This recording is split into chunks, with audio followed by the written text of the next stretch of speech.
Episode 114 of the Marketing Life podcast. This is Taylor Timothy, your host.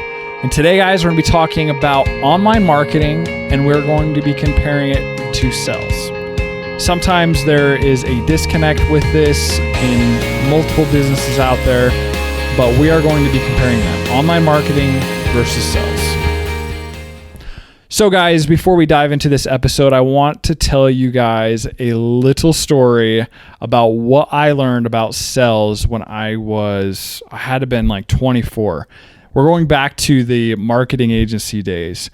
And basically, I was kind of at that point where I was transitioning out of the video stage in the agency and wanted to say, hey, like I want to learn online marketing.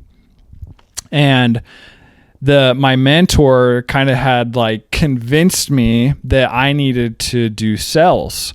And so for about a week, I was like doing cold emails. I was going and knocking on businesses' doors, trying to make sales happen for him and for online marketing. Like that's what he needed. He needed a sales guy. And about after a week, I went to him and I was like, you know what? Like I want to learn about online marketing. I don't want to do sales. And he looked at me and he actually handed me a bank account statement that he had. And he looked at me and he said, do you want to make a lot of money? And on this statement, it had $300,000 in it. And I was like, yeah, I want to make a lot of money. He's like, well, then you need to learn how to sell. And at the time, my young age, 24, I was like, well, I don't want to sell. I want to learn online marketing. And basically he looked at me and he's like, okay, whatever. I'll teach you this stuff, but just so you know, I haven't touched that money for a really long time. And if you want to make a lot of money, you are going to have to learn how to sell. And we kind of got in a little baffle, and I was like, well, you don't have to make a lot of money to be happy and da da da da. And come to find out, like now where I'm at today, the lesson that he taught me there was very valuable. And how I look at it is like money doesn't buy happiness. That's what I told him. Money doesn't buy happiness. But the truth is money relieves stress, and money makes opportunity, and money makes freedom. That's how I look at it, right? Now, that was the lesson that he was trying to teach me. And now looking back, I say, I understand now.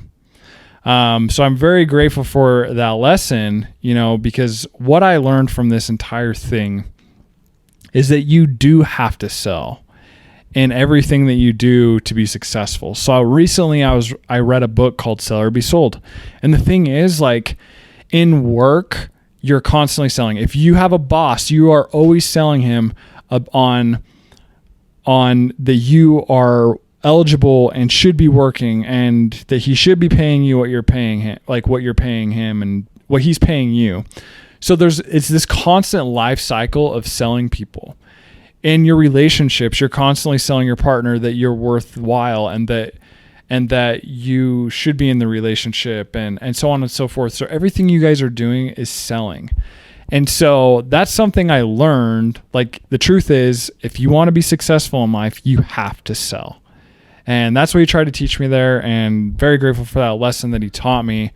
Didn't understand that lesson then, but I do understand it now. And so let's talk a little bit though about online marketing and sales. So a lot of times there's a huge disconnect with sales and online marketing. And in my opinion, it is the same thing. The goal of the sell is to make money. The goal of online marketing is to make money. You're just selling a different way. So online marketing, you're selling people through digital assets, and you're driving them to landing pages or prompting them to call the sales guy. But before then, you actually had to sell them to get to that point. And so in my opinion, there is absolutely no difference. And what I challenge you guys to do is to get out of that mindset that it is different, because it's not. The reason why you run brand awareness campaigns is to warm people up, to sell them, to get into your funnel. That is the whole process. And then once they fill out their information, then it's the sales department to actually close them if they're following up and things like that. But that's what I challenge you guys to do, is get out of that mindset of online marketing is different from sales, because you are having to sell them. So think about that when you guys are writing your headlines, when you're creating offers and things like that. The wording and verbiage you use is selling them. And if you feel like you're not good at sales, get better at it. Read books about it and do things like that, because that's the truth that will make you successful. If you're trying to run your ad agency, the thing is, you're going to have to become an expert in advertising, and then you're going to have to become an expert in selling the guy that your business is worth paying for, and that he should be paying you X amount of dollars to be working with him. So if you're a true entrepreneur and you want to be super successful and make a lot of money, you're going to have to be good at sales. So I hope this helps you guys out a little bit when it comes to online marketing, just being in that seller's mindset of really selling people and generating those leads that they're looking for. So let me know if you guys have any questions, any other input on this whole process. That would be awesome. But thanks guys for listening to this episode, and